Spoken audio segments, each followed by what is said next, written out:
I was wearing Roxanne Dawson's Borg suit. It had been a while since there had been any Borg.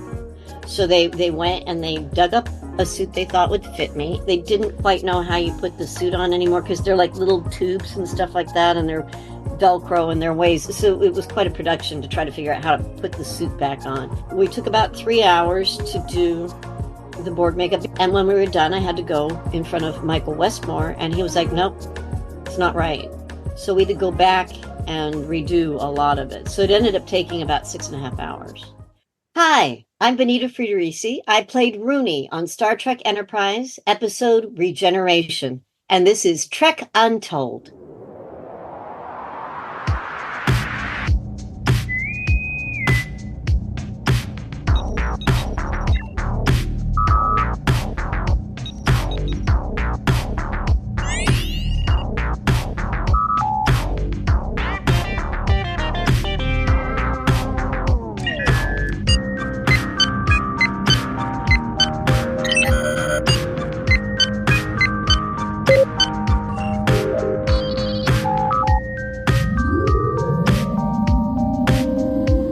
Welcome back to Trek Untold, the Star Trek podcast that goes beyond the stars.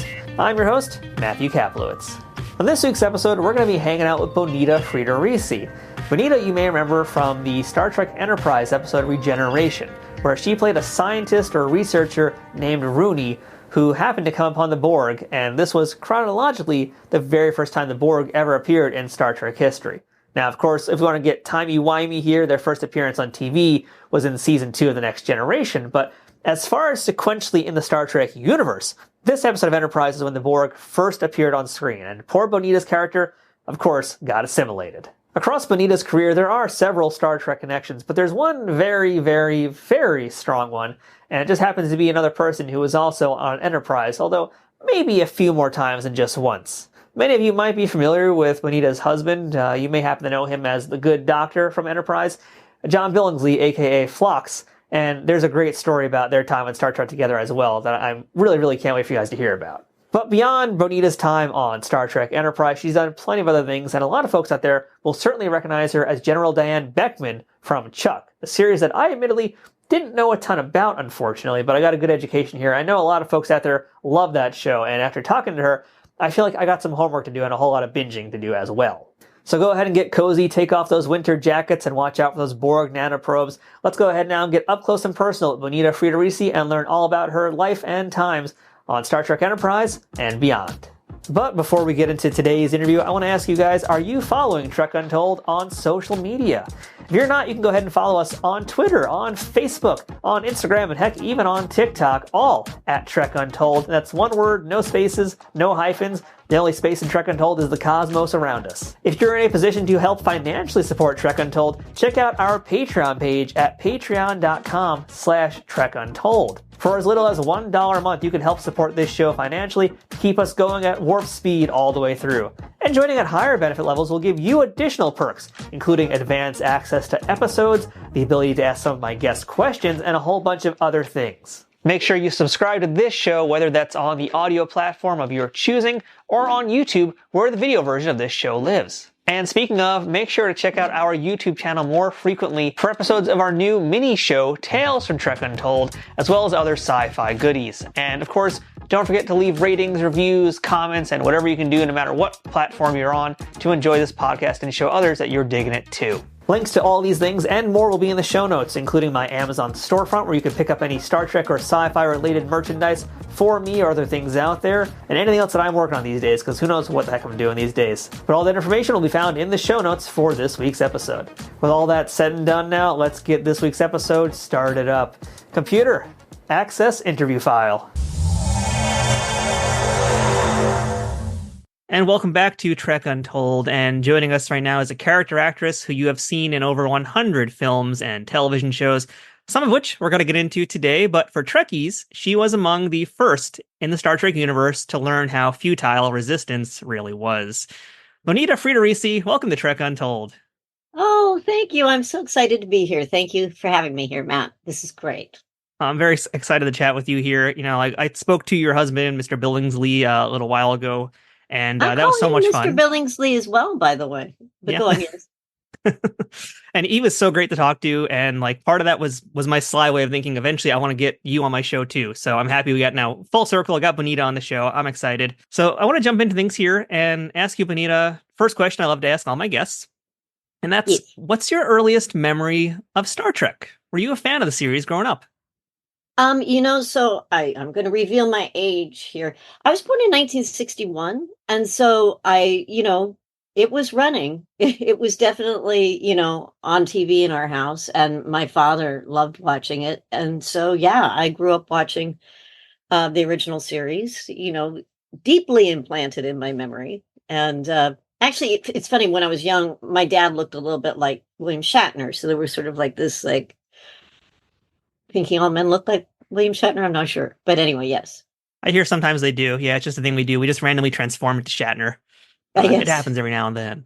Uh, were you a fan of like sci-fi shows as a kid too, or I watched Land of the Giants. I watched Lost in Space. I had a big crush on Billy Mooney.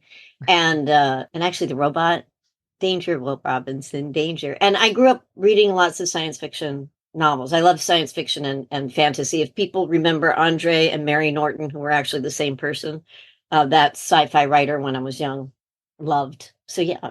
I like how we're only a few minutes into this and we're already getting into the literary stuff because folks are watching the video stuff. They've seen this backdrop before, but I just love all the books that are behind you guys right here. Oh, yeah, there are a lot more where they came from. I think John and I asked him the other day, I think we have about 15,000 books. He Wow. is an extraordinary reader, and he really could have been a librarian. So, Well, I look yes. forward to the day that you guys open up your house as a library because you might as well at this point. I mean, you're stocked enough for it. Yeah, I kind of think so too. It's like, why not? I mean, they're great books. He actually does. I mean, they're not first editions or anything like that. They're all 50-cent dollar books and stuff like that, from wherever we stop, but it's quite a collection. Well, that's what matters most, that the books are well loved. That's how you know it's a good book. Well, if you see, there's these are actually rolling carts that I got John about 10 years ago so that he can roll them out so he can see the books behind the books so that they don't get lost and feel lonely. Brilliant. That's a good way to do it. All right, so Bonita, let's keep going here. I want to dig a little bit deeper since we're talking now about you growing up here. So I'd like to hear where you were born, Uh-huh. who your parents were, and what they did for a living, and what little Bonita wanted to be when she grew up. Okay. Diving in here, I was born in Charlottesville, Virginia. We lived there until I was about 5. One of the reasons we lived there is my father at the time was a thermodynamic engineer, and That's a job. he was teaching at University of Virginia, UVA. And my mother was a 60s housewife. She actually had been an English major and whatnot. She was a swimmer, and my parents met in a swimming pool when she was, I believe, 18, and my dad was 24. And they got married shortly after that. And little Bonita, I remember my mom asked me when I was a little girl what I wanted to be. And I will honestly say at the time, I recall saying I want to be a nice person, which is not aiming very high, I think. And I'm not sure how successful I have been. I did know pretty early on that I wanted to be an actor. Well, I think you're pretty successful at being a nice person and an actor as well. So let's kind of dive into that. I mean, were you a stage kid at all? Were you a theater kid growing up too? Yeah. I mean, not professional. Yeah. We used to do puppet shows. My brother, who sadly passed away a long time ago, was just a wonderful human being. I was an artist, and he also was very interested in puppetry and doll making. My sister later became a doll maker. So we used to do little puppet shows, and we used to do little performances of like Cinderella and all these different things in our house for our parents. And then when I was 10 years old, we had moved out here. And my brother was in high school, and he started doing theater in high school. And one of the productions he did was Fiddler on the Roof, and he played the Taylor Mottle Camsoil. And they needed a little girl, their two little daughters in it. And so he offered me up. I was 10 years old. And so I had my first experience in a um, high school play when I was 10.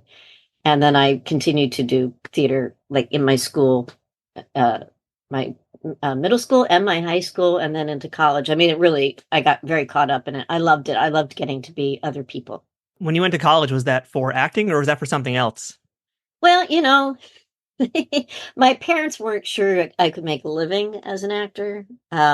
So my father impressed upon me that he would like me to be a computer engineer. Uh, so I tried to take computer programming. I first went to Reed College in Portland, Oregon, and I attempted to be a psychologist. I had a rat in a Skinner box. My rat was named Fidel, but I ended up doing the play Picnic while I was at Reed College, and I played Millie, the young girl, and I just loved doing it. And I met a gal who was in the play called her name's Laura Paxson, and her father, Omar Paxson, was the leading Shaw expert, if you know George Bernard Shaw, in the United States. And he taught at Occidental College, where Barack Obama went at the same time I was there. Um, and she told me all about Occidental College and their summer theater festival, which was a 6-week festival where you performed a Gilbert and Sullivan, a Shaw, a Shakespeare, an original play, and I can't remember what the other piece was, but I got very excited about that. And I dropped out of school and managed to get myself into Occidental College so that I could join their theater program. So that's pretty exciting because, a lot of folks I've talked to on the show actually did come from a background where they didn't necessarily do acting first. They did something more analytical, like the computer sciences or engineering and that kind of thing. And it's kind of curious because a lot of those skills, and even, psychology, like a lot of those skills go very, very in hand with acting. I mean, have you felt like any of those skills that you learned in that world has helped you in the performing world? Oh my gosh, yes. And one of the things, for a while, a period of time when I was, I think, around 30 years old, I taught acting to non-actors, like in community settings where they have classes and things like that. One of the classes that can be offered, for instance, is a little acting class. I didn't want to teach actors how to act because I didn't know how I felt about that. And at that time, I wasn't I was not at all business savvy, but I did love working with people who just wanted to get a taste of performing or being, again, that being someone else, being able to step outside the confines of how you were raised or programmed or however you want to call it, and being able to look into the soul of somebody else. I think it's empathy. I think it enriches human beings. And it was just such a pleasure for me. The students I had usually between 12 and 15 students, and it would be anywhere from the age of like 18 to someone who might be 70 years old at the time. I remember one gal was again like a sort of a very scared, timid woman, probably about 40 years old, who was a housewife, quote unquote, in her. That's how she introduced it. And the way I taught my class, it's like, bring to me what you would like to do, what you'd like to explore. And she just wanted to step outside herself. And we worked on a scene with her and another guy, and she became like this little fierce tiger. She just, when she got to perform the scene in front of an audience with her husband in it, she just let it rip. And it was really interesting to see her reaction to the strength in herself and her husband's reaction to seeing this different side of her that she hid from him. She didn't hide, but she hadn't had access to or permission to explore. So, I think psychology, I think, all of the tools that allow you to step outside your own, I guess, way of being and look into the souls of other human beings is terrific. That's a great way to look at it. And then I got to throw that question your way too. I mean, what do you get out of acting? What has made acting so attractive for you growing up and to choose this as a profession? There's got to be something in you that like demanded this type of performing art. So what was it? Well, absolutely that. And, I also was a substitute teacher while I was doing theater. And I did that for about 13 years on and off in Los Angeles, which is not easy.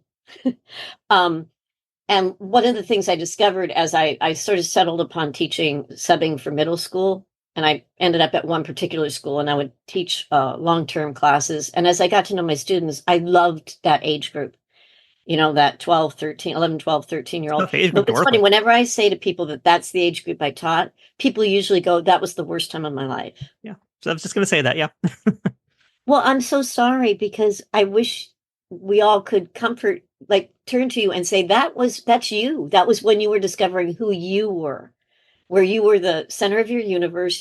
What I always observed is you're kind of a kid and you're trying to be an adult. So I would see these young ladies trying to be so mature in their outfits and things like that, who would have like Hello Kitty purses and little dolls with them and stuff. And it's just and such a sense of humor and exploration. And I'm really sad that we kind of kick it out of each other, because to me, that's when everyone should be allowed to find themselves. And I think for me that the attraction in junior high and high school to be able to play witches, for instance, or to play Dorothy in The Wizard of Oz in a little play that we did, or um, uh, play Emily Dickinson. I competed in with monologues from the Belle of Amherst, and to be an I Remember Mama and play a girl who grows from 15 years old to 30 years old. It just allowed me to explore. I was a very uptight child.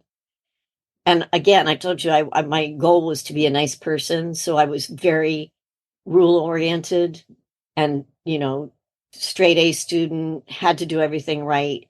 And for me to be able to play somebody who was not right, somebody who was wild, or somebody who messed up, was just such a gift. Do you remember what your very first professional gig was? Do you mean theatrically? My first professional gig would have been in theater. All right, let's do it that way. I'll make a double question for you in that case. How about first? We'll start with first professional theater gig, and then let's work our way up to first professional TV or on-screen gig.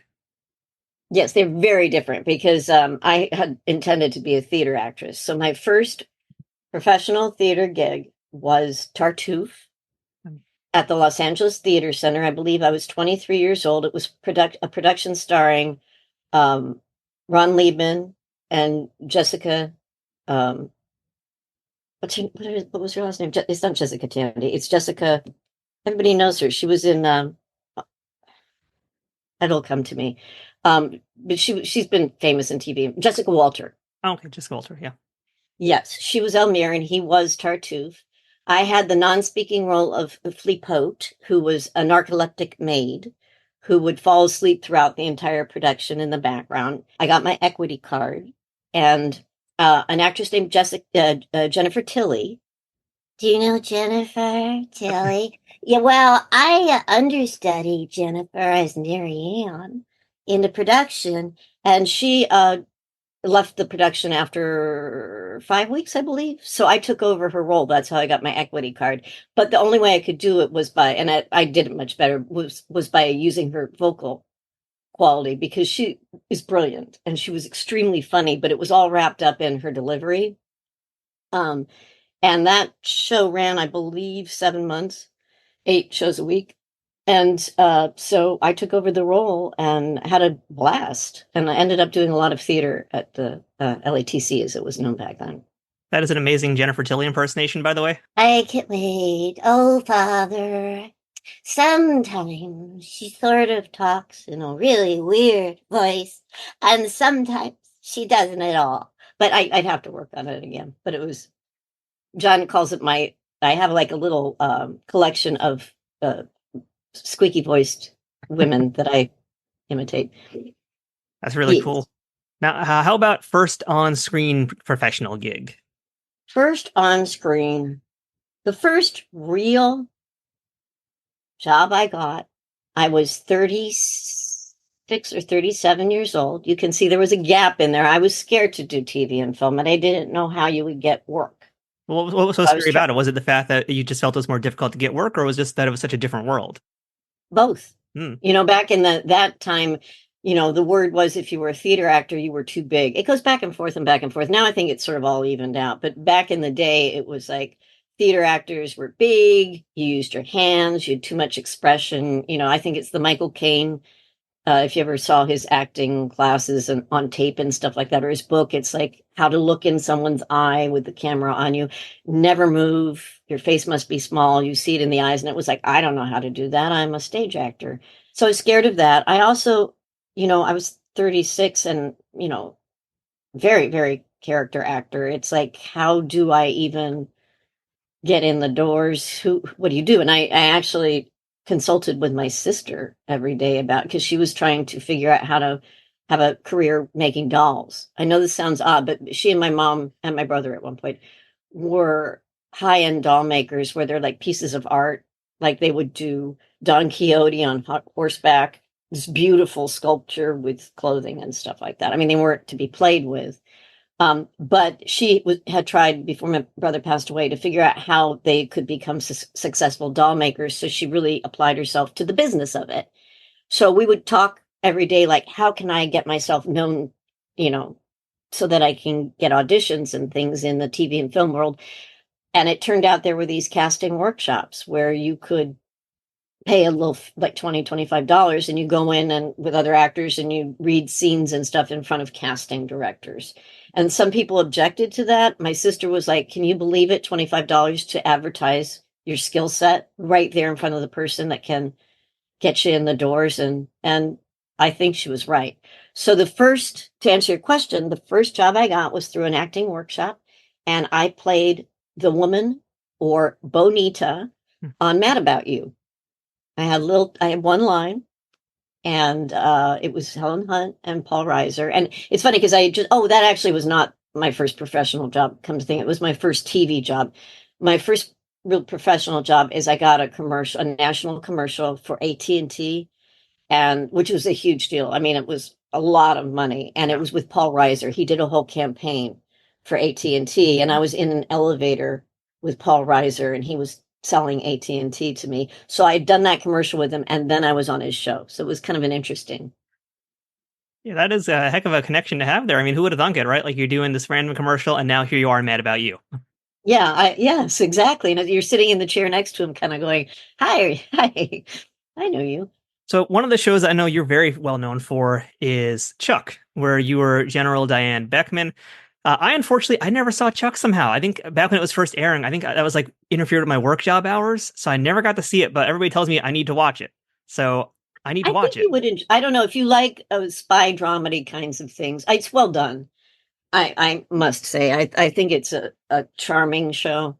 I really was quite happy I felt very honored to be on a show like that because it was very good natured, but still, I mean, the action adventure sequences and things like that. I mean, Manny, I think it was Manny. I'm going to get his name wrong. Whoever was our stunt coordinator, he won Emmys each year for his work on that show. I mean, the sequences were stunning. And like Matt Bomer, I never said his last name out loud. Matthew Bomer, he was a huge recurring part on the show. He was wonderful. That was one of the first, I think, for him, one of the jumping off points. I think he got white collar after that or moved on, but everyone was really sweet. One of the few things I know about the show is that in the original pilot, somebody else was playing the part of General Beckman. So I'm curious if there's a story behind that. Like, is there what's the kind of reasoning of like how you came in and took that role ultimately for the series going forward? Well, what I understood from the casting folks was that I auditioned for it. I never knew that it actually came down between two of us, the gal who ended up doing the pilot and myself. The gal who ended up doing the pilot had played my husband. So my husband, John Billingsley, my husband, was on a show called The Nine, which was short-lived. It was a really interesting show, but it ran for, I don't think they even aired all 13 episodes. It was just one of those things. But I played his bitchy wife who leaves him after like the fourth episode of The Nine. And then the gal who was originally on Chuck as the national security director, she played his girlfriend in the last episode of that. So they knew each other. So she ended up getting the part. I didn't really know anything about that. I just know that they shot the pilot. She emailed my husband and said, you know what, your wife may end up getting this part or something to that effect. And it was like, oh, okay. And so I got a call from casting, and they said that they wanted me to come in and audition for a Diane Beckman-like role. And I went, oh, okay. So I came in, and I love Patrick Rush for this. They had decided to let the other gal, go. I think she had a different concept for the character than they did. So she had like kind of changed her hair and clothing and makeup and stuff to shoot the pilot, and that didn't go over quite well with them. So casting didn't want uh, the producers to start looking around for other people. They thought I should be offered the role. So they just immediately put me on tape again, reminded them of who I was. And I came in and I started shooting immediately. Very cool. And that's like, I know it's a very beloved show. And I know a lot of folks who have looked up, things on Reddit and forums and whatever. And like people love the character of General Beckman. So it's really fun that you got that role. And it's still been very, I guess, what's the word I'm looking for here? It's still been something that fans really know you and appreciate your works on. So I feel so fortunate. I gotta say, I mean, one of the things I personally love about the show is, and I think a lot of families over the years, families like to watch it, is that the guys are the slackers in the show. The guys are the ones that need to step up and learn some things. And the women are all great, crackerjack, good at what they do. Chuck's sister, Ellie, is an amazing doctor. Obviously, Yvonne Strahovski as Sarah is like amazing and the best agent ever. To have the head of the NSA be a short woman who nobody messes with, I like to call her Diane Chuckles Beckman. I mean, one of the great highlights of my life is getting to shoot a rocket launcher uh, and blow up a building. Great fun. well, now I got to ask more about that. I mean, because again, I haven't seen the show here, so I don't know about these things. So like, what are you doing actual stunts and things like that on the show normally? The main stunt for me was wearing like 4-inch heels and trying to walk and talk at the same time because Good luck. honestly, I'm 5'3", which is not that short, but everybody else is 6 feet tall. I mean, Yvonne is 5'11". I remember joking because Trisha Helfer, she was great. She was on an episode, and if you know Trisha Helfer from Battlestar Galactica, she's 6 feet. So like, I'd stand there doing scenes with, and Trisha would be like, "How tall are you?" to Yvonne, and Yvonne's like 5'10 3/4, and how tall are you? And it's like 5'3". And then, and if you want to fit us all in the same frame, because Zach is 6'4", I think, and Adam's 6'5", and Awesome 6'4". I mean, it's like Land of the Giants for me. So in order to shoot stuff, they would stick me on really high heels, and it's like, really? I'm not skilled. This is a skill set I need to practice. I actually did an episode of 911 Lone Star a year and a half ago or something, where I played the mother of a serial killer. This is one of my favorite roles, I have to say. It was very fun. The mother, her son would kill ladies that he tried to date. He'd kill them in the abandoned house next door to their house, and there was a tunnel, and he'd bring him over, and the mom would bury him in the backyard. But she was sort of like Susie Homemaker. She Hmm. would sing little songs and stuff like that. I ended up zip cording the police officer who suspected my son. I zip corded him to my sink, and proceeded to kind of fall in love with him and feed him cookies and things like that. But they showed, because he was zip corded to the sink, they would show my feet from time to time from his perspective. So they put me in like 4.5-inch heels. And it's like, what you don't realize, it's really difficult to act in high heel shoes. And I send out admiration to all, male, female, anyone alike, who has to work in heels like that, because you're crouching and standing up, which kills your thigh muscles. Hmm. And you're doing it over and over and over again, and you're trying not to topple, and you're trying to move quickly and look like it's nothing. So anyway, those were the main stunts I did as General Beckman, but I did fire off a rocket launcher at one point too, which was a joy. I got to look that one up now. I mean, overall, were there like really challenging days on set, or is there a day that like really stands out to you as like whether it was having to wear really painful heels or doing something that was really difficult to do? I mean, were there any days on set that were just very challenging playing that part? Well, yes, for a couple of reasons. So it morphed and changed over the 5 seasons that we did the show. In the beginning, I was with my cohort was Tony Todd. He was playing the head of the CIA. Tony Todd is about 6'5". So again, they shot things differently back then. So they would try to get both of us in frame. So I would be sitting on like four cushions, and if you notice, he's always leaning down and Hmm. over as they try to get us. And, when you're on cushions, it can be a little like, whoa. And also, we were sort of like Peter Graves writ verbal for Mission Impossible. So we're sending them on their missions or scolding them. We were the adults in the room, right? that kept the missions on task, and they could do wild things, but we'd always come in and scold them, or but bench them, or try to get them out of trouble. So it was a lot of technobabble. It was like the Afghanistani Wolverines are out with their Blade Runner, and you had to spit it out like it was nothing. And I remember one episode, Adam Baldwin corrected one of the writers and said, it's not Waziristan. That makes no sense. It has to be like, I don't remember what country was substituted, but it was not easy to pronounce. And it's like, was my lines. It was this huge monologue. And it's like, you do know, I just worked all week so that I could just spit these words that don't normally come out of my mouth, just spit them out. And you just changed the word in the middle. And it's like, I watched Adam melt down once because he had to do a very complicated line with techno talk, and he could not get it out either. It can be very frustrating, and you dig yourself into a hole. The more you can't do it, the more you can't do it, and you can't change the words. So that was always a bit challenging. And it also, my area, once Tony Todd was no longer my partner, and it was just General Beckman on her own, my desk in my office, because I was usually on a monitor, they would let me out of the monitor and I'd walk around sometimes. But in the beginning, I was strictly on a monitor.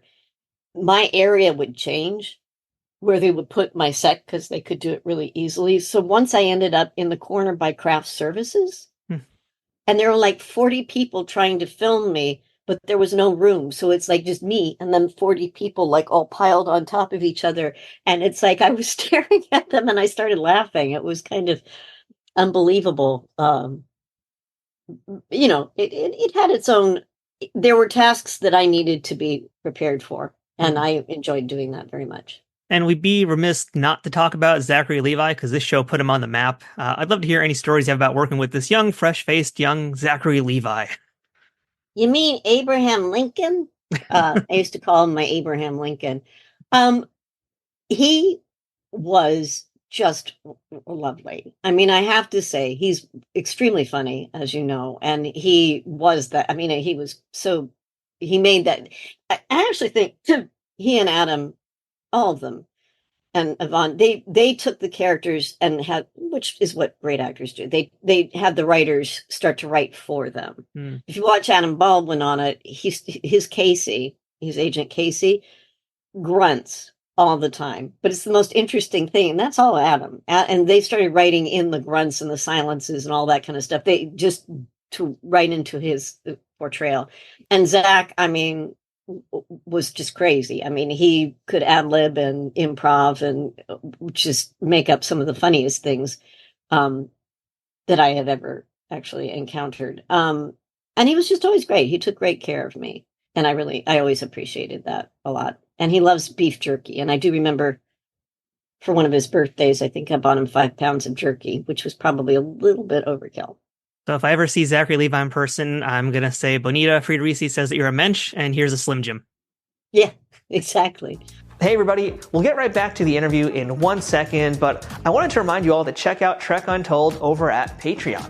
Patreon is the best way to directly support creators of things you like through a monthly subscription of an amount that you can choose. Trek Untold has a few different tiers already with different benefits, ranging from early access to episodes, the ability to ask a future guest questions, exclusive merchandise, and other bonuses that I'd love to offer, but first I need to grow that Patreon community to do that. Trek Untold has been around since mid-2020 and has grown a ton since then, thanks to listeners and viewers like you. Through a platform like Patreon, you can help me keep improving the quality of each episode and keep bringing you new interviews with folks that make the Star Trek universe what it is. If this community can grow more over on Patreon, I can offer new perks like watch parties, exclusive Trek Untold episodes, being able to directly interact with guests, and other things, but in order to do that, I need to know my audience wants these things.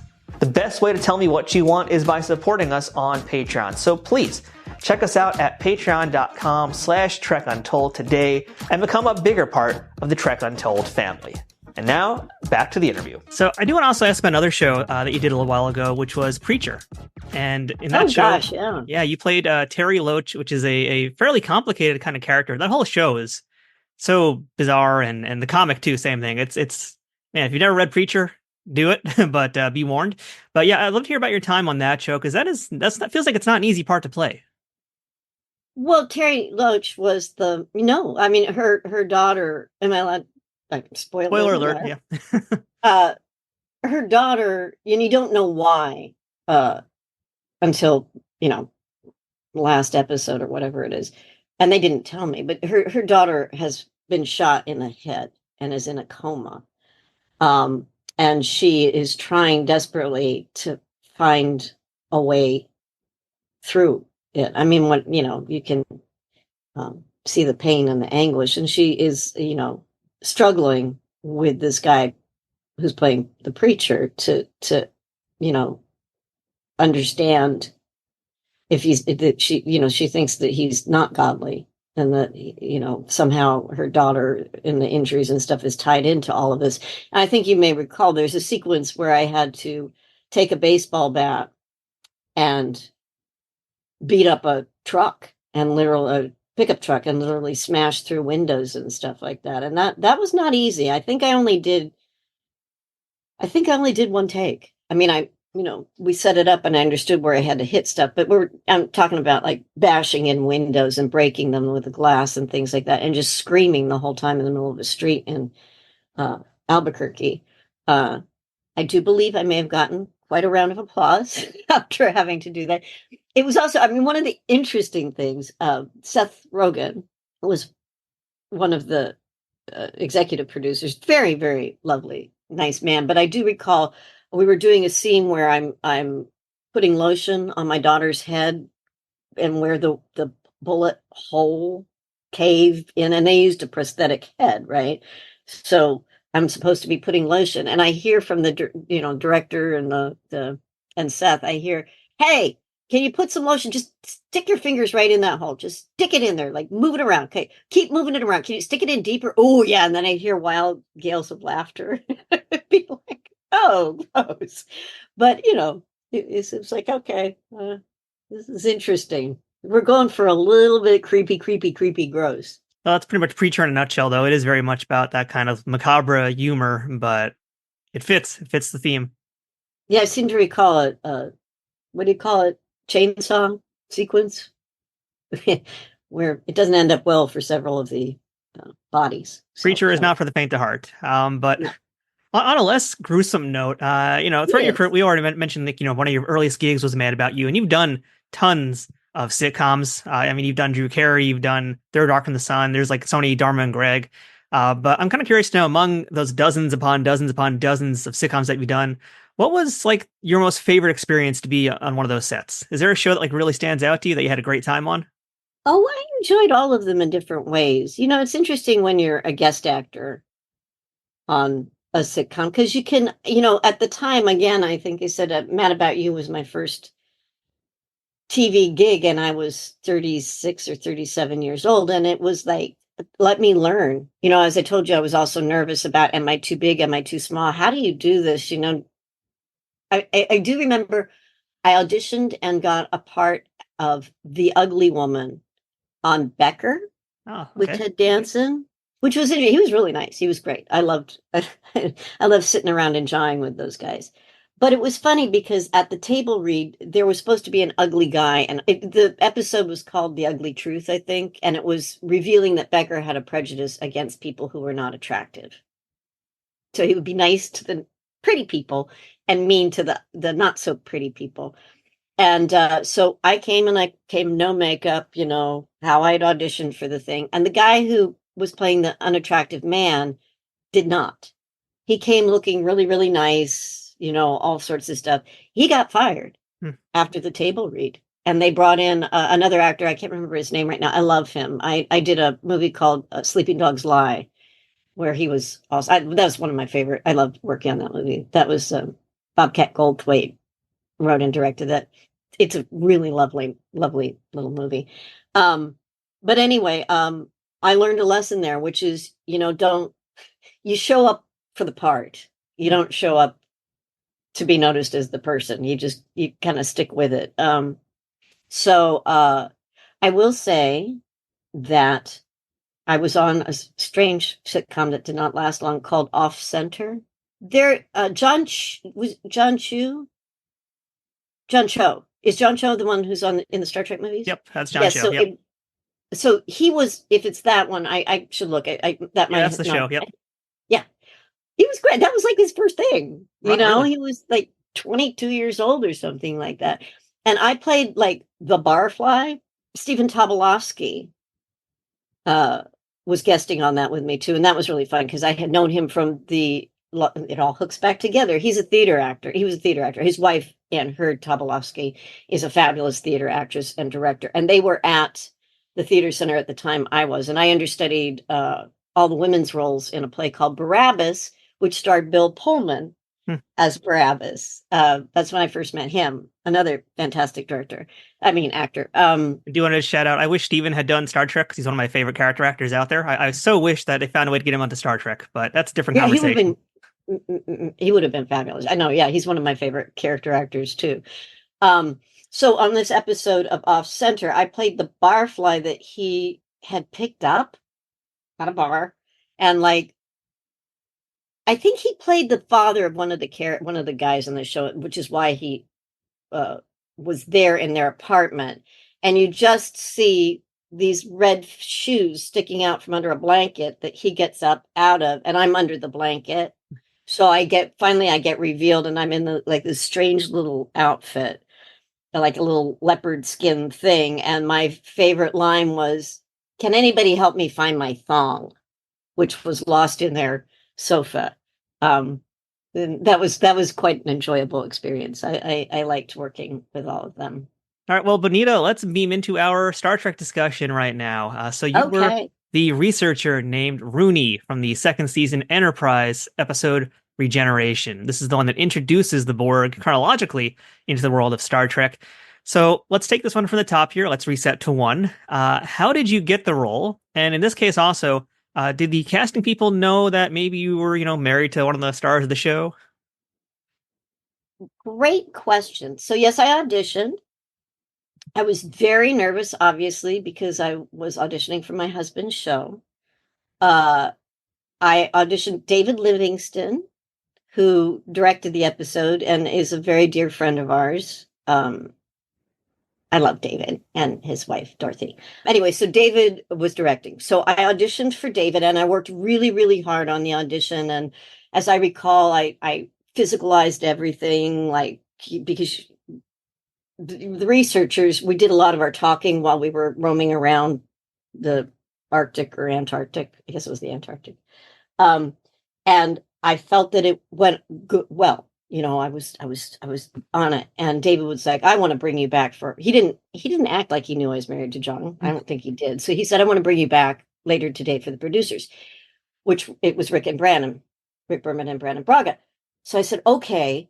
And so when you do the callback there at that time, they had a long hallway that had like seats from a theater along the side where the actors were supposed to sit, and then at the end of the hall was the doorway you go in to do your audition for the executive producers. So Rick and Brandon started coming down the hall, and they glanced over at me, and they looked like they didn't know me, and I got scared. I wasn't scared that they didn't know me, but it was just like, oh, I got to do this well. If they ever find out I'm married to John, this could be really embarrassing. So I was shaking in my boots by the time I got in there, and I did my audition for them and for David, and they didn't say like hi. I met them at parties before too, but it was kind of like I just went hello, and they were like, okay. And so I just did my thing, and I got nervous, and I thought, oh, that didn't go well. And I left, and I went home, and I said to John, I didn't get it. I said, honey, I'm so sorry. I was just so embarrassed. And I started to cry a little bit and then I got the call, and I was cast, and it was like, okay. And to this day, I don't know if they knew it was me or not. I mean, I never really went too deep into that. I don't know if I wanted to know, but I was cast in the part. I was very excited to do it. My husband would come and make fun of me from time to time. From behind the camera, particularly when I was shot and killed. Gales of laughter as I flew backward onto the stunt pad. Well, we've gone this long without actually asking about this, and I want to definitely get this in there too.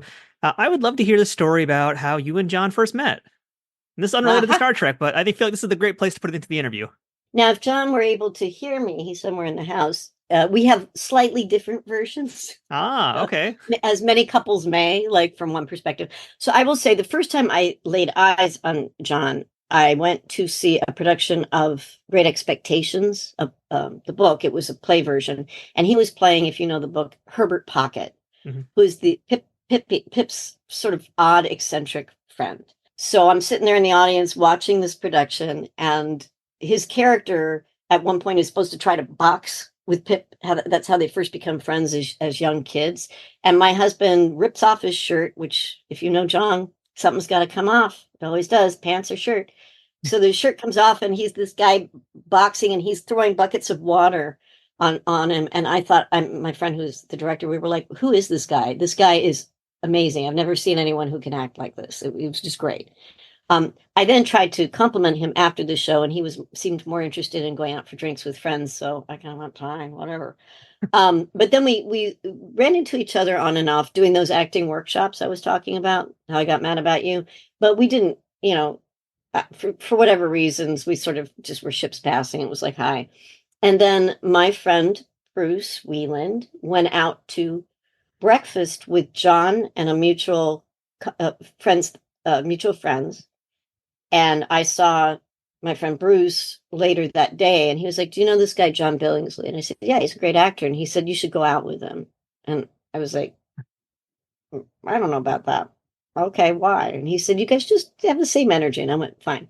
2 days later, I'm getting out of my car to go to an audition. It was at 4:00 in the afternoon for H&R Block in Australia, a commercial audition. And John goes walking by my car to put money in his meter, which he didn't need to do, but he didn't realize that. So I get out of the car. He says I was like sticking my legs out and waving them in the air at him, which I was not. But we walked back to the audition. We sat down because they were reading the phone book. They literally had people reading the phone book because it was supposed to be boring or something like that. The audition was like, we waited for 3 hours. And John had a date that night, so he was really stressed about the whole thing. So we started talking about dating and all this kind of stuff. A mutual friend was watching us and was like saying, you guys are so flirting. He later told me, he goes, it was like you guys were just sitting there flirting with each other. So John was done with the audition before I was. And I had just been going, and we'd both been married before, and I had been going on about how I didn't date. Like, how do you know a person isn't an axe murderer? I should have said a serial killer, since he plays them on TV. He's very good at that role. I know. Or child molester. So as he was leaving, and I said, I don't date. I don't know how you know what you're getting into. As he was leaving, he said, can I have your phone number? And I actually said, oh, okay. So I gave him my phone number, and he says he broke up with that gal the very next morning, which he thinks is very, very funny.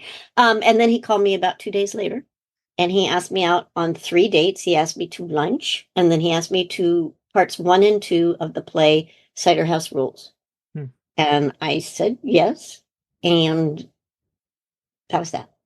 Well, now I'm very curious to see what his take of that is, but that's really cute. That's so wonderful. You guys found each other that way, and that's, you guys are still together now, and we'll be seeing you guys in a few months at Trek Long Island together. Excited for that.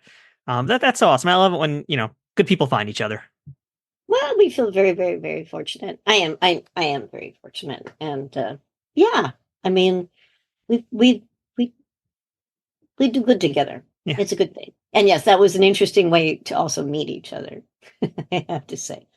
So do you think if like the casting people or the producers found out that you were married to John, do you think that would have affected whether or not they brought you on? Would they have just automatically said no, do you think? Would it have played any part in you getting this role? I have no idea. I really don't know. I mean, I do know it's odd because John and I have actually worked together. We didn't have any scenes together in that episode of Star Trek. As I said, he just stood behind the camera and mocked me. But we've worked together quite a bit over the years. And when, like on the 9, when I played his bitchy wife, they didn't know we were married. That was so odd so he was cast as a series regular. And then, they cast the part of the wife a few weeks later. and I didn't know if they knew we were married or not, but they cast me. And then at the table read, we were sitting there and we did the table read, and then we got up and we held hands, and somebody went, "Wait, what? What?" We're like, "Yeah, we're married." And they were like, "No way." And it was like, "Way, yeah." So, I mean, sometimes we've been cast because we are married, and sometimes people just don't know. Or you can just tell people you're method acting. That's all it is. I think I'll do that. Yeah. I think I will. Yeah, I have to marry everyone I work with. Well, lucky them. So essentially, your first scene in the episode is you guys out in the snowstorm. And I don't think I've actually talked to too many folks who have been in snowstorm scenes. So I'd love to hear just again what it's like to being on this set for first day. I don't know if this is chronologically or sequentially the first day you filmed, but what is it like to film on one of these like fake Hollywood snowstorms? Because I'm pretty sure that snow isn't exactly safe to put on your tongue, right? No, I'm really glad that you asked, because I will offer, because rarely does anyone ask. It's plastic shavings, and they're painful. Yeah. Actually, you can see in some of the scenes, the guy, one of the guys was trying to hold his eyes open and kept getting like little shards of plastic in there. Actually, I was sort of protected, but it was very awkward. If you see the hood that I'm wearing, it was way too, I have a very small head. It was way too big for my head. It did look huge So on you, that yeah. I would disappear. If I turned my head to talk to the person next to me, I was turning my head inside the hood. So literally, I'm talking to the side of the hood. So they were trying to pin it back and whatnot. And there is a point where the actual Borg, spoiler alert, the Borg body, the Borg that we unearth, it's very dramatic. He's under the snow, and we dust it aside, and you see his face through that. The actor who was playing the Borg guy, he was like a stand-in extra type actor. I think his name was Mark. He was he did, he was well known on set. Great guy. But he was having to lie in this plastic snow while he filmed stuff, and it kept getting into his mouth.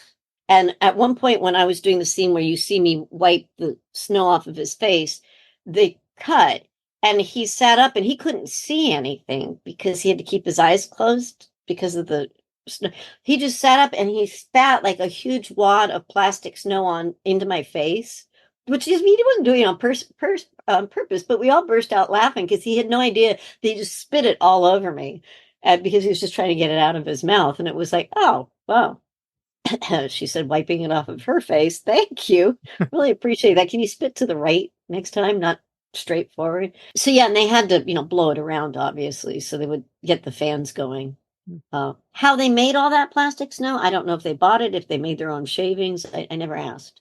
But it was a very big set, actually. Yeah, I mean, compared to the sets you've been on at that point, I mean, how was it any different? Because this is a Star Trek show, so it's going to be big for Star Trek. But how did it compare for you first time seeing those sets? And same thing too with the Borg alcove, not just the snowstorm and the research place, but being part of that Borg alcove. What was that like? It was cool.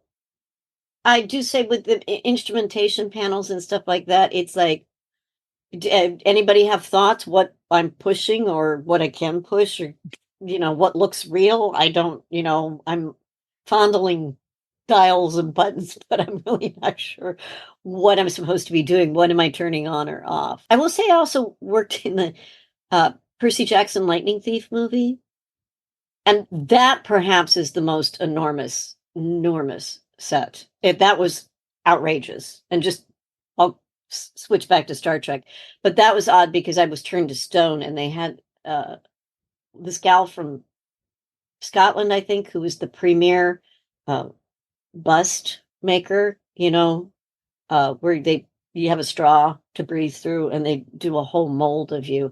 And it was really fascinating because she needed to have like hundreds of figures of people turned to stone. And it was just really interesting to watch that process.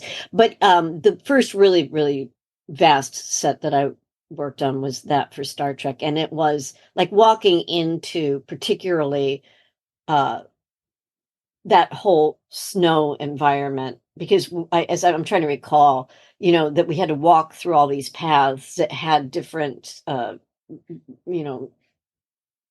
structures and ruins and things like that. And then that whole camp that you can see from above, they enhanced it. But that actually, they did build a lot of that. And it was kind of creepy and really interesting at the same time. Now, I don't know again how deep you knew about Star Trek at this point, but the Borg are like one of the big threats in Star Trek, and especially at that point. So this was a big deal to see the Borg pop up on Enterprise. Were you aware of the time when you read the script like that this was going to be kind of a big deal? It's kind of an important thing. This is the first time they're shown up chronologically in the franchise's history, right? Did any of Yeah. that, were you aware of that, I guess, that importance? Well, yeah, I actually was. I mean, I talked to John about it, of course, but also that friend Bruce, whom I mentioned that introduced or talked to me about John. He's a huge Star Trek fan. And so when John was auditioning for the show and things like that, if we wanted to reference something that we didn't know about the whole universe, it's go back to Bruce and ask him, how does this fit into stuff? And he was like, oh, this is a big deal. And I watched First Contact. I think I'd seen it already, but I went back and I watched that because I understood that was the connective tissue, was the movie itself. And that, and I watched some episodes of the Borg because they're great. It's an amazing, and it is creepy. It's just great. I mean, they're great villains, and I wanted to know as much as I could learn. I do know it was controversial for some fans, like to do that was not quite sequential. It wasn't quite what they wanted or thought it should be. But then again, I'm the one that watched Star Wars when it first came out, and when they revealed that Luke and Laura, spoiler alert, are brother and sister, I was like, oh no, that's not how this world works. You can't turn them into brother and sister. That's not who they are. He's rescuing her. They're supposed to be the love interest, not Han Solo. I had my own little, I got over it. But I remember at the time I was so deeply into science fiction and fantasy and the way princes and princesses and rescuers, how it's supposed to work. It's like, I don't think so. But yeah, if we should have, that's Luke and Leia for any sci-fi fans who are raising their fists. Luke and Laura was General Hospital. oh, did I say Luke and Yeah. Laura? Oh, I watched General Hospital too. Sorry about that, Luke and Leia. Now, Now honestly, let's that's a talk pretty about great Luke mistake and to make, Laura. though. I'm cool with that. I like that mistake. Now you do know that Laura of General Hospital is Jonathan Frakes' wife. I do. So it I all do. ties to- I wish he did Star Trek also, so I could have an excuse to have her on this show. Yeah, I've only met her once, but she was lovely. She took over a role in a theatrical production called The Baby Dance that a friend of mine was in New York. Well, how about this segue for something that's not as lovely? Let's talk about that Borg makeup that you had to wear. I've heard stories about the Borg makeup. We had a guest on a while ago, J. Paul Bamer, and he said he basically lost like 10 or 15 pounds just wearing that thing for a week straight. So talk to me about doing that. And what was it like for you? Because at this point in your career, had you done a lot of heavy prosthetics like this before? No, I did come from a theater background, so like when I did the aforementioned Tartuffe, replacing Jennifer Tilly, I had to have, I had a wig that had been fashioned for me. It was period makeup, it was corsets, and I did a lot of period theaters, so I wore a lot of strange outfits and things like that demanded some work. I remember Jessica Walter used to, for good luck, have me put her corset on, where you have to like literally put your foot on the back of the person and crank the strings and tie them in really tight. She had a New York accent. She'd like, Bonita, come on, I need you. But so people know I was wearing Roxanne Dawson's Borg suit. It had been a while since there had been any Borg. So they went and they dug up a suit they thought would fit me, and then they had to have Bob Black. Is it Blackman? He was the customer. Wonderful. Yeah, Bob. I don't remember. It's like Blackburn or something. Yeah, no, I know you're talking about. Yeah, I just loved him. He's such a doll. Anyway, they had to go fetch him because they didn't quite know how you put the suit on anymore, because they're like little tubes and stuff like that, and they're Velcro in their ways. So it was quite a production to try to figure out how to put the suit back on. And then Suzanne Diaz, who at the time was Michael Westmore's daughter-in-law, she did my makeup. Love her as well. But she had never done Borg makeup. So we took about 3 hours to do the Borg makeup, because they glue objects on you, stars and things like that. And then they do very careful spray, like a spray paint, where they make it like eggshell. So there's a technique to do it to make it that kind of translucent, interesting, bluish white stuff.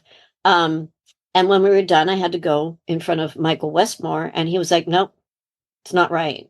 So we had to go back and redo a lot of it. So it ended up taking about 6.5 hours. But I like Susie Diaz, so we talked a lot during all of that.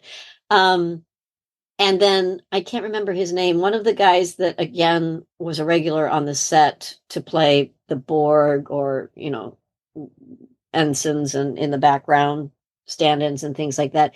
He was like the Borg guy. He'd been in the movies. He'd been in First Contact. So he trained me as to how you walk like a Borg, because there's just that way they have of not moving their arms. And also they called me the baby Borg because I was the shortest Borg there had ever been. And there's a shot where you see me walking next to him, and he's like, again, 6'2", and I'm a 5'3" Borg. But he trained me in Borg walk, shall we say. And we alluded to this earlier too, how you got to basically have a fall. You did your own stunt essentially in this episode, right? When you get killed.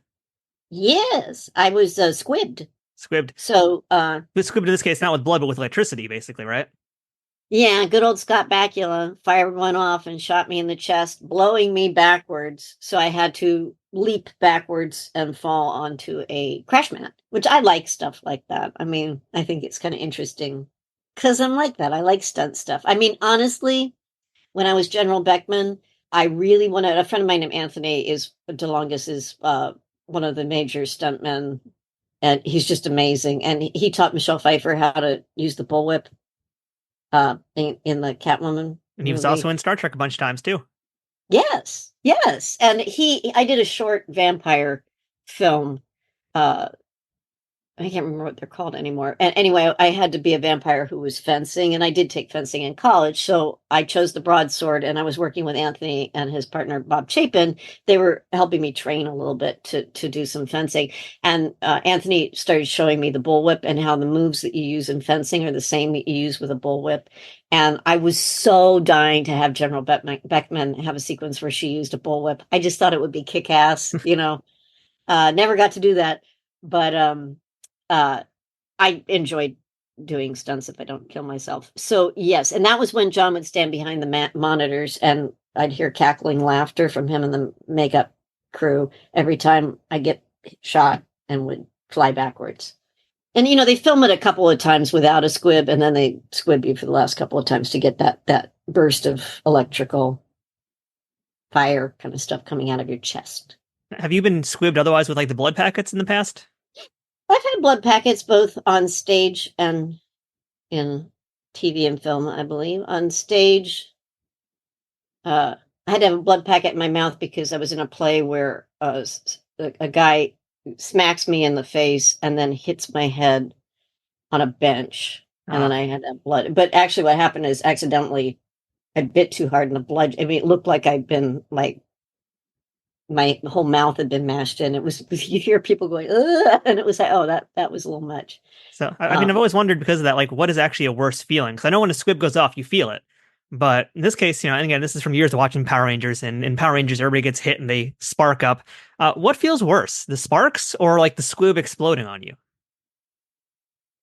I don't think either. I'm kind of, that kind of stuff doesn't really, it's sort of a minor irritation. I think high heels, I got to be honest, it's high heels. And the not being able to stand up and crouch anymore because your actual muscles are gone. I have hit John. We were in, what was that called? Fear Itself. There's an anthology thing. I think John Landis was the executive producer, if I'm not incorrect. So John and I were playing yet again a married couple in an episode that starred Brandon Routh. And just if you want to go full circle, Brandon also played a character on Chuck. And I also was in a movie called Alien Raiders with his wife, Courtney. Now we're going real full circle. Yes, I love them too. And it just amused. Alien Raiders is a pretty good movie, I got to say too. Takes place in a supermarket with aliens. I was a drug-addled alien spotter because I was on drugs, opiates. I had been invaded by the aliens, but they couldn't take over me because I was on drugs. But I could spot people who had been infected with my eyes. Anyway, I digress. But in the episode of Fear itself, at one point, for various reasons, I needed to slap my husband. I did a real good practice slap. It just like whacked, and everybody like turned around, and John was like, "Yeah, that was okay. That didn't hurt. That didn't hurt." And then his stunt double came in, and the stunt double for John said, because he then had to crash through a glass table. The stunt double's like, "You can't hurt me. Don't worry about it." And it's like, because that's harder to me is slapping another person or doing it to someone else. And I said, "Are you sure?" And he said, "Absolutely." And so I went for it, and I clobbered that guy, and I saw his eyes just kind of roll up, and then he fell into the table, and he was like, "Wow." I was like, I'm really, I'm sorry. I wasn't trying to hit you. I really wasn't. But that was the day he met God. Yes, or he changed his mind about what he says to women who are supposed to slap him on set. But anyway, in answer to your question, I don't recall the squib hurting particularly. Yeah, I'm trying to think of any stunt. No, it's all been. So, Bonita, when this episode first aired, did you and your husband actually watch it? I mean, I don't know if John likes to watch when he does Enterprise, but since this is your first time doing Star Trek, do you guys remember if you actually watched it together? That again is a good question. I'm sure I watched it because I even, I did that with when I was on Chuck as well, is I like to learn from my mistakes, shall we say. And, I was very excited about being on it. I know that John and I watched every episode of Enterprise. I mean, because he, obviously takes his work very seriously as well. I think we didn't always watch it on the night. We'd go back later and maybe watch a few weeks later or whatever. I have a feeling we didn't watch it together. I have a feeling I probably watched it and then maybe we watched it again or he watched it by himself later. But I could ask him that. That could be a completely false memory that I just made up. Well, from what you might remember from it, I mean, do you remember if you liked how you performed and like what you saw? The honest truth, I felt like I was a little bit stiff. I mean, that was early into me doing, again, we've talked about the television and film stuff. I was a little nervous to be on my husband's set. And I felt like, because there wasn't a lot of character to those three researchers. It's trying to find your place and find your character. And I felt like I sort of gave her, I know that John Short, who played the commander of the three of us, again, he and I later played husband and wife in the movie Christmas with the Cranks. We were the trashy people down the street from Tim Allen and Jamie Lee Curtis. But anyway, John, I loved in the episode because he really tried to give a little fun to his character. And I did indeed try to give like sort of an air of curiosity and, excitement to Rooney. But I still felt like I could have loosened up a little more. If I were to do it again, I think I would try to even relax more and see what that did. Do you recall if you had auditioned for any other parts for Star Trek after that? No, I think that's the only one I ever auditioned for. Okay. That's the easy answer then. Yeah. All right. All right. So, Bonita, let's jump into our lightning round now. And I got a few questions for you that usually we call it lightning round, but they're probably the hardest questions of the bunch here. So let's just go on into this here. Best day on the job, Bonita, and worst day on the job. On any particular job or any job you've ever done? Trek? Best day you ever had on any job, and the worst day you ever had on any job. That's too hard to answer. That is, I mean, I love my work. Worst day on the job? Gee, what would that be? I don't know.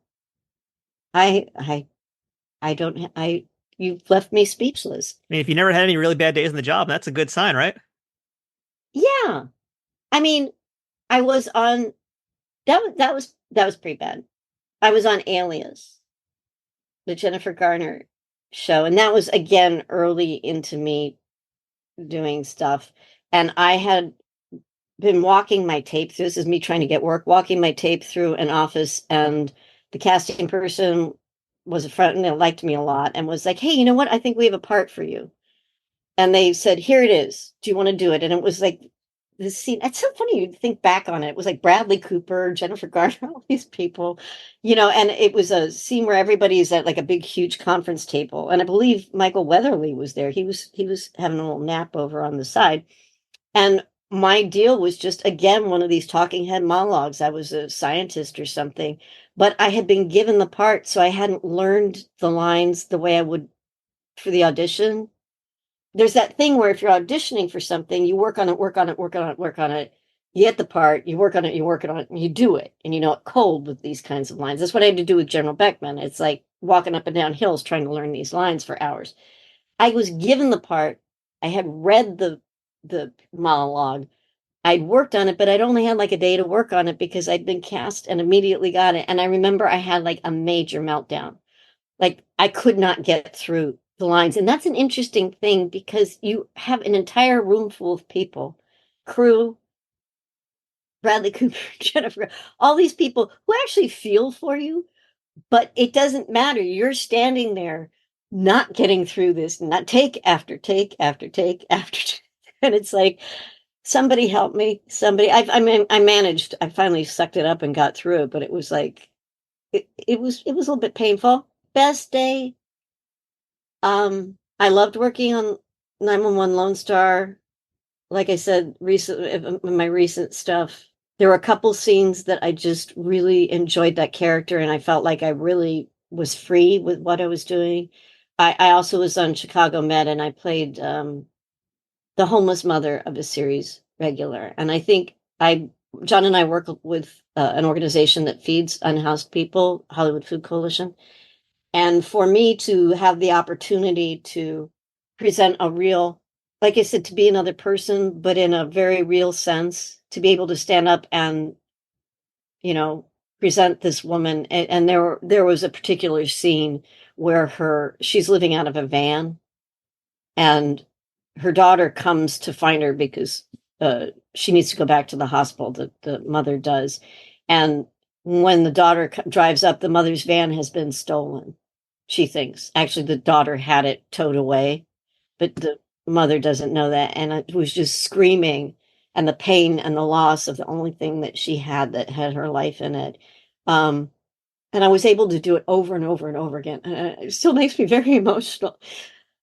That might be, things like that matter very strongly and make a day for me on a set. I feel like I've done my job. And you may have just answered my next question by accident here, which was going to be, what's the most challenging role that became the one that you're most proud of? Would you say that was the role, or was there something else? I'm proud of playing General Beckman because I do think it is a powerful I love to be in this world, the powerful statement of being a woman, one of the women in charge. And, you know, back then it was 2007, you know, there weren't that many, you know, I love, you know, Anna Devere Smith on West Wing, you know, is one of the, you know, to be able to be an example like that. And I thought it was a great show, is wonderful. But it's right up there playing uh, that role. They all have different challenges. How about what's something you know today that you wish you knew when you were younger? I think it really is, don't sweat the small stuff because and because curiosity, substitute instead curiosity for why things are happening.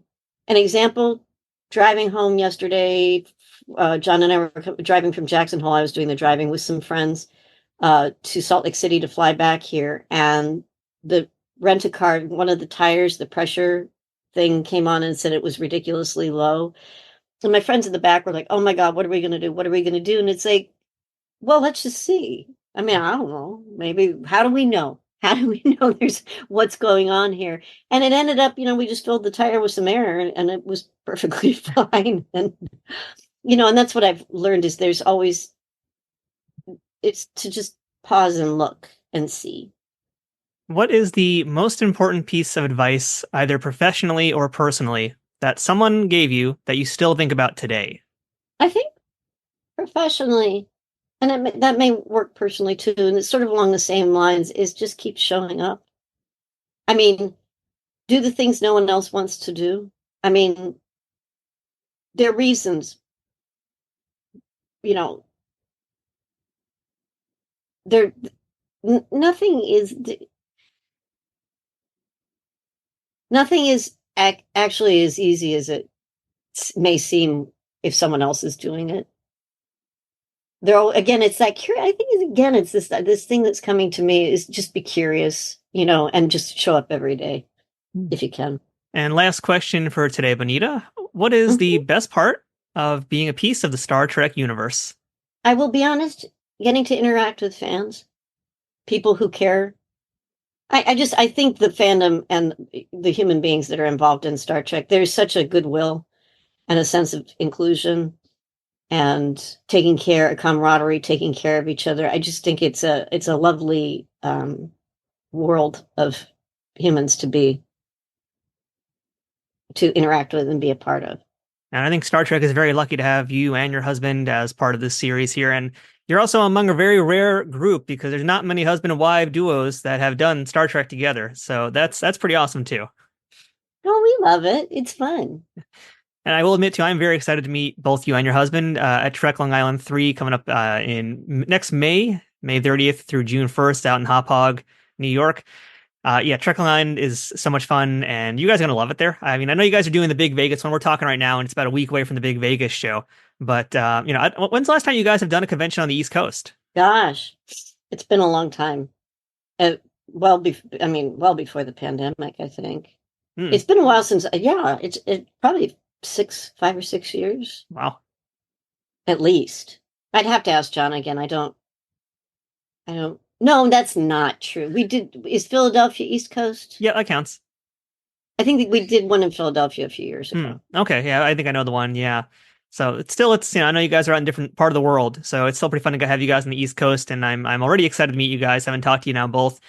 Both guys are awesome. I'm just going to say that you're both amazing. I love chatting with you, and this has been so cool to speak with you. Like I said, when I spoke to John, I always had my ulterior motives of I got to get Bonita on this show too. So we did it. So thank you so much, Bonita. Thanks for sharing all your stories and spending this time with us today.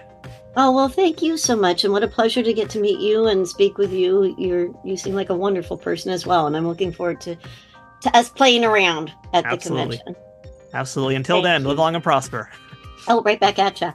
Thanks for watching this week's episode of Trek Untold. Don't forget to follow us on social media, whether it's on Twitter, Instagram, Facebook, or TikTok, all at Trek Untold. If you caught this episode on YouTube, please remember to give it a thumbs up and leave a comment to let me know what you think about this week's guest and the stories that they told. And if you're listening to it on any of the different audio platforms out there, please leave a rating and a review to make sure more folks can find this podcast. If you're in a position to financially support this show, please consider visiting patreon.com/trekuntold. For as little as $1 a month, you can gain access to all sorts of perks, including early access to episodes and the ability to ask questions to my guests as part of these interviews, and be part of the Trek Untold community. Check out my show notes for all the different links to all of these things, as well as a few other things, including my Amazon storefront and places to pick up Trek Untold merchandise. And once again, thank you for watching this week's episode. There's many Star Trek podcasts out there, but we appreciate you choosing this one to enjoy today. Until next time, I'm Matthew. This has been Trek Untold, and until the next time, fortune favors the bold.